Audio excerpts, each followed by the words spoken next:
교육만이 동네 변화의 그 유일한 동력이면서 유일한 계기이면서 왜 하셨어요? 군소 초중고 교육복지 데이트를 왜 묶으셨는지. 공교육의 한계를 이제 주민들이나 학교에서 다 느끼지 않았나라는 생각이 들거든요.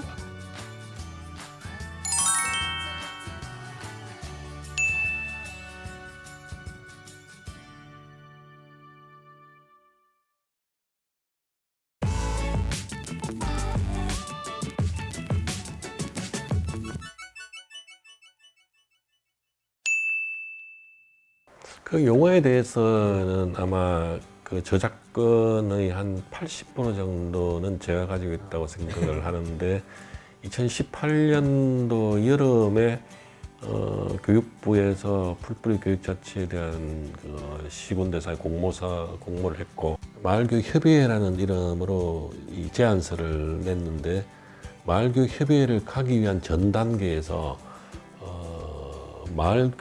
마을교육자치 준비위, 마을교육 준비위를 통해서 그다음 마을교육협의회로 가야 된다는 요지의 제안서를 냈는데 그거를 새로 갈무리해서 교육부에 제출하면서 우리 시청에 저희 팀장이 그걸 그냥 무슨 전 단계 뭐 후단계 없이 합쳐버리면서 그냥 마을교육 자치회다. 제가 그래서 100%를 하지 않고 80% 저작권이라는 거는 그 막 합친 그 최진희 시간 20%는 그래도 일단은 그 마을교육 자치의 전과 후를 비교하면 그거 저는 특정 사업별 또는 한시적 협업이 이루어졌다면 마을교육 자치의 이후에는 어떤 정례적, 비교적, 제도적 협업이 되지 않았나 생각을 하고 구체적으로는 신문이 나왔고 저희 동에 시흥시에서 가장 크고 유명한 공원이 갯골 생태공원이라고 있고 거기에서 매년 시 단위의 축제를 열었는데 2014년 늦은 가을에 학교 담당 교사 또 다른 동네 마을 축제하는 사람 또 동네 주민자치위원장 이렇게 저희가 모셔서 축제가 앞으로 어떤 방향으로 가야 되냐는 토론회를 열었고 거기서 학교하고 서로 이제 얘기가 일치한 것이 이 학교는 처음으로 그 축제의 장소를 학교 밖으로 나가봤나 봐요. 그 갯골공원이라고 우리 시에서 유명한 학교 밖으로 나가면서 야 이런 재미있는 것을 내년에는 이웃 학교하고 함께 했으면 좋겠다 연합으로 이런 꿈을 가졌었고 어쨌든 저희는 시단위 축제가 갖는 성격이 따로 있지만 이제 앞으로 축제는 동단위 축제여야만 한다. 그래서 서로 그게 이해가 일치하면서 이제 2015년에 처음으로 그 학교와 뭐 마을이 함께하는 이런 이름을 붙여서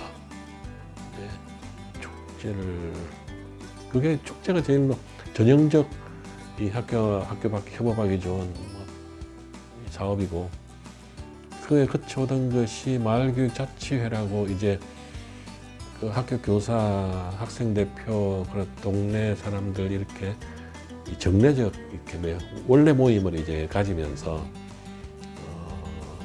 신문에 대한 협업이 이제 가능했는데 학교 기자단, 연합 기자단들과 같이 신문을 만드는데 8면 중에 세 학교가 2면씩을 아예 지면을 그 나누는 방식으로 남은 2면을 마을에서 한다든가 그렇게 한 1년 했었죠. 마을 교육 과정이라는 것이 지금까지는 마을에 관한 마을의 역사든 뭐 지도 그리기 뭐 이런 걸 통칭해서 마을 교육 과정에 불렀던 것 같다. 뭐 또 때로는 꽃길 가꾸기, 뭐 벽화 그리기 했던 것 같다. 근데 그런 것은 일단은 동네 변화에 그 파급 효과가 너무 적다. 중학교 2학년, 두 개 중학교 2학년들이 참여하는 자기들 남 체인지라는 프로그램이 있다. 좋다. 그러면 그거를 지금까지는 학생들 스스로 과제를 뭘 우리가 바꿀 것인지 선정할 때 너무 학교 담장 안에 머무른 과제 자체가 경향이 있었다. 그래서 그럼 올해는 그 마을에서 밤마다 와서 동네 브리핑을 하도록 하자. 그럼 학생들이 들어보고 그 중에서 과제를 선택하고 또 변화를 위해서. 그러니까 실질적으로 뭐 동네 고질적인 문제들, 뭐 주차 문제라든가 학생들이 나서서 변화의 실마리를 말해주기를 원하고, 그런 학생들이 뭐 변화를 꾀했던 문제들이 주민참여예산을 통해서 실현되고, 그 사이에 뭐 주민들의 공감을 얻고. 작년 코로나라는 상황이 생기면서 저희가 우리가 해야 될 사명이 또 하나 뭐가 있구나 했는데, 학교를 못 가고 집에서도 원격 수업이라는 걸 할 처지가 못 된 학생들을 여기에서 한 4개월, 5개월 보살폈죠. 주로 초등학생들이 왔었는데, 그때 저희가 또 해야 될 일 중에 하나가 또 하나의 열려있는 문, 그 막막할 때 그래도 저기에 뭔가 문이 열려있다 하면 막상 그 길을 가지 않더라도 그 어디 한 문 열려있다는 그 사실만 가지고도 좀 힘든 분들은 좀 안도하지 않을까.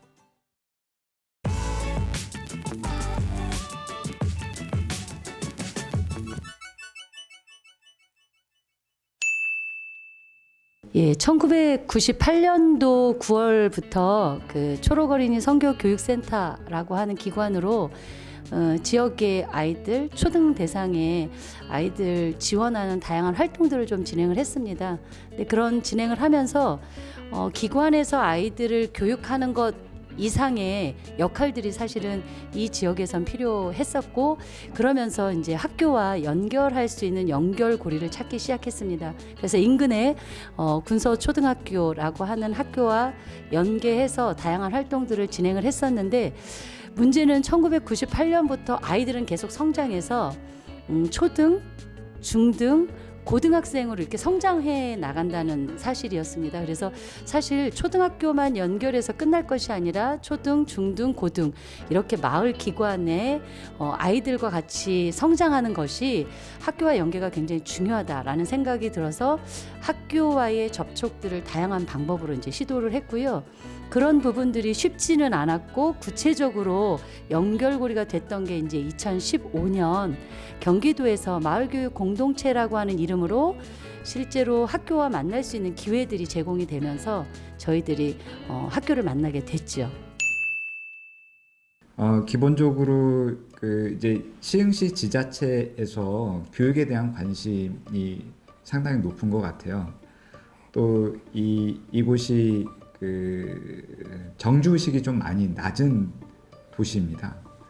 정주의식이 낮다라고 하는 거는 문화적으로도 그렇고 경제적으로도 그렇고 좀 소위 얘기하는 질 좋은 삶을 누리기가 어려운 구조이니까 외부로 나가서 교육을 받고 또 다른 곳에 가서 살려고 하고, 이제 이런 것들이 밑바탕이 좀 깔려 있어서 그러면 여기에서 자란 아이들이 여기에서 지속적으로 성장할 수 있는 토대를 만들기 위한 그런 노력의 일환으로 지자체에서 관심을 갖고 또 이제 경기도교육청에서 혁신학교 초기 모델이 이 시흥에서 출발을 했었기 때문에 그런 것들이 밑바탕이 돼서 이렇게 되지 않았나, 개인적으로는 그렇게 생각을 합니다.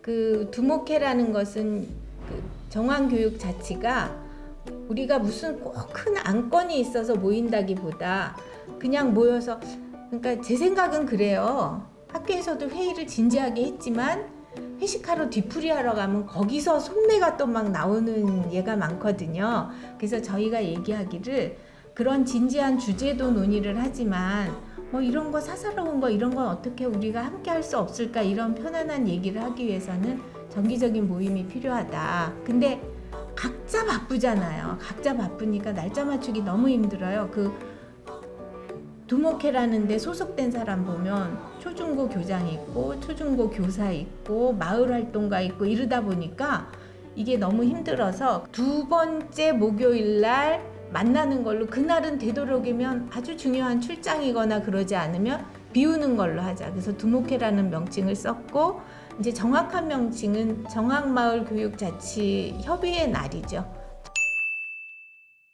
지속 가능한 그 교육자치 플랫폼을 만드는 게 사실 저희의 그 가장 큰 목표입니다. 근데 어떻게 보면 막연하고 어려울 수 있는데, 저희가 5개 동이 하나의 정왕동이 된 것처럼 그 정왕권의 5개의 동이 이렇게 동별로 좀 더 학교와 지역의 기관들을 조금 발굴하고, 그래서 사업비가 좀 예산이 지속 가능하지 않더라도 동 자체적으로 어떤 그런 플랫폼을 좀 더 작게, 그래서 작은 마을의 단위로 5개 동이 나뉘어지지만, 그래서 힘을 좀 어떤 기반을 좀 마련하는 것하고, 그 5개 동이 정왕권 생활권 안에 연결될 수 있는 전체적인, 그래서 공유와 비전들에 대한 부분들을 좀 더 동별 동 단위로 이렇게 쪼개는 것, 그리고 그 정왕동 단위 안에서 공유하는 것, 플랫폼이 좀 더 촘촘하게 이루어질 수 있는, 그리고 자생적으로 좀 돌아갈 수 있는 그 구조를 만들어 가는 첫 해가 올해가 아닌가라는 생각이. 장곡에서 활발하게 학교와 마을의 소통이 있었던 그 모델이 너무 좋으니 그 모델을 가져와서 마을교육자치회라는 이름을 붙이고 공모 사업에 이제 공모를 하면서 다른 지역에 이제 그런 모델을 전파하고자 공모 사업을 했고요. 처음에는 3개로 시작했어요. 군자, 정왕, 장곡에서 각각 특성에 맞는 마을교육 이야기를 한번 해보자라는 걸로 처음 시작한 거고요. 그 다음에 이제 더 3개가 더 모집돼서 6개가 됐고요. 그다음에 그 다음에 또 1개가 더 모집돼서 7개가 됐고, 이제 작년에는 이런 모델들이 주민들이나 학교에 더 도움이 된다는 걸 이제 체감을 하시니, 시장님께서나 저희나 그럼 동별로 좀 확산을 해보자, 이제 조금 기반을 만들었다고 생각하니, 그래서 동별로 올해는 주민자치회와 연계해서 동별로 확산되도록 지금 계획을 세운 거거든요. 그래서 만약에 주민자치회의 분과로 구성되는 게 뭐 가장 베스트 모델이지만, 그렇게 되지 않더라도 기존에 있는 사업들을 주민자치회와 함께 이야기할 수 있는 장이라도 한번 올해는 만들어 보자라는 게 지금 뭐 추진했던 과정이고요.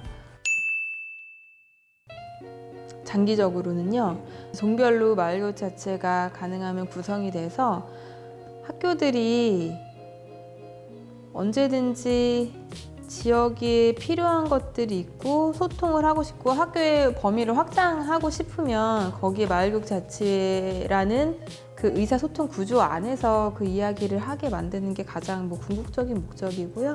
지금 시가 가지고 있는 혁신교육지구 사업들을 지금 시에서 이제 일괄적으로 하는 게 아니고, 향후에는 이때 논의 구조가 마을마다 있었으면 좋겠고, 그 사업들도 마을마다 내려가서 마을에 맞는 교육과정, 마을에 맞는 혁신교육지구가 생기고 그 사업을 진행하는 구심점이 마을교육자치회였으면 좋겠다는 생각이 들거든요. 제가 그냥 여기 와서 업무하면서 1년 동안 고민한 게 왜 해야 되지라는 거였거든요. 왜 해야 되는지 고민을 했을 때 공교육의 한계를 이제 주민들이나 학교에서 다 느끼지 않았나라는 생각이 들거든요. 학교에서만 교육을 다 완성할 수 없는 시간이 온 것 같아요. 계속 지금 교육 개혁을 한다고 하면 대학 입시만 개혁을 하고 있잖아요. 대학 입시만 수시만 늘렸다, 정시 늘렸다, 다시 수시 늘렸다만 이런 식이잖아요. 근데 이런 거에 조금 이제 뭐라 그러지? 이제 한계를 느낀 거, 바닥에서는 그런 한계를 느끼고 있다는 저는 생각이 들거든요.